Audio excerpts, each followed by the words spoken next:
કેમ છો? નમસ્તે. નમસ્તે. શું ખાધું આજે? આ ચોખાઈ બપોરે. બપોરે દાળ ભાત. આજે એક તહેવાર છે તો ખબર છે તમને? ખબર છે. કયો છે? શ્રી સતમનો કાલે સાંજે બનાવો તે કાલે ઠંડી ખાવ એમ. આજે રાંધણસઠ છે. એટલે જમવાનું આપણે સારી સારી વાનગીઓ બનાવવાનું, સારા વ્યંજન બનાવવાનું, અને આપણે આજે તો ખાવાનું જ, અને આવતીકાલે શીતળા સાતમ એટલે ઠંડુ ખાવાનું. હવે અમારા જમાનાની અંદર તો આ રીતના દિવસના રાંધણસઠમાં ઘણું બધું બનાવે છે. દરેક પ્રકારની વાનગીઓ બનાવે છે, ઘણી જાતની, 4-5 જાતની બધાની કેપેસિટી કે પોતાની રીતના બનાવે છે. અને પછી આજે તો ખાવાનું હોય જ, પણ તે આવતીકાલે જે શીતળા સાતમ એના લીધે આવતીકાલે ઠંડુ જ ખાવાનું હોય છે. તમે પાડતા છો શીતળા સાતમ? એવું? હા, બરાબર. તો તમારા જૂના સમયમાં એવું નહીં હતું?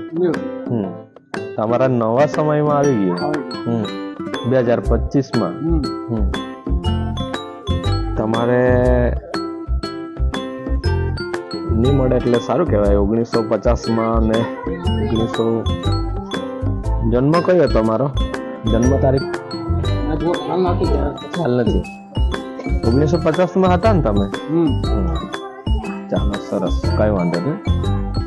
પણ આજે રાંધણસઠ એટલે સારી વાનગીઓ બનાવે છે, ગૃહિણી બનાવશે, અને ત્યાર પછી સાંજે જમીશું. મને તો મોઢામાં પાણી બી આવી રહ્યું છે અત્યારે. કઈ વાંધો નહીં, તમે બી આવજો, આપણે સાથે જમીશું.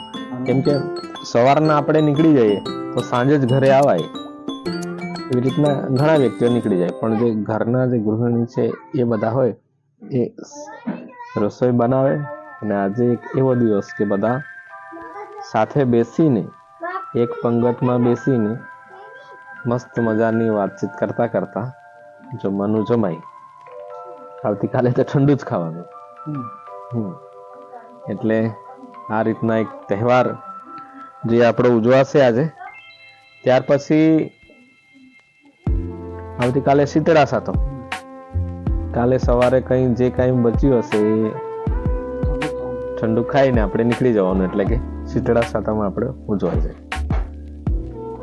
પેલું શરીરમાં ઉભરે ને એવું ને, કેમ કે શરીરની પ્રકૃતિમાં અમુક અસર થાય, એટલે અમુક દિવસ આપણે એવો પણ રાખવું પડે કે શરીરનું આપણે અમુક ઠંડો ખોરાક બી આપણે આપવાનો, તેવું બી થાય એ રીતના.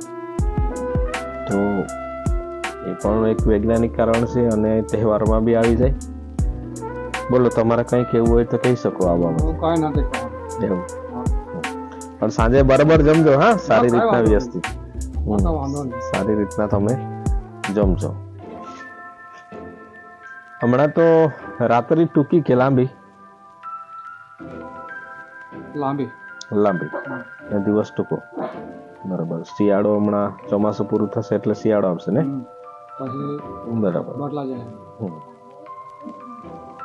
તો કઈ વાંધો નહીં, આપણે તમારી જોડે મુલાકાત કરી અને એક સરસ મજાનો વિડીયો તહેવાર પર આપણે બનાવ્યો. દરેક વ્યક્તિઓ રાંધણસઠનું આ રીતના શું કહેવાય કે ઉજવણી કરતા હશે. આવતીકાલે શીતળા સાતમની પણ ઉજવણી કરશે. તો દરેકને શુભેચ્છાઓ, બધાઈઓ, અને આપનો તહેવાર ખૂબસૂરત અને એક આરોગ્યપ્રદ સારું જીવનમાં એક યાદગાર પળો બની રહે એવા નાના તહેવારને આપણે દરેક માટે ઘણું બધું ધન્યવાદ. થેન્ક યુ દોસ્તો.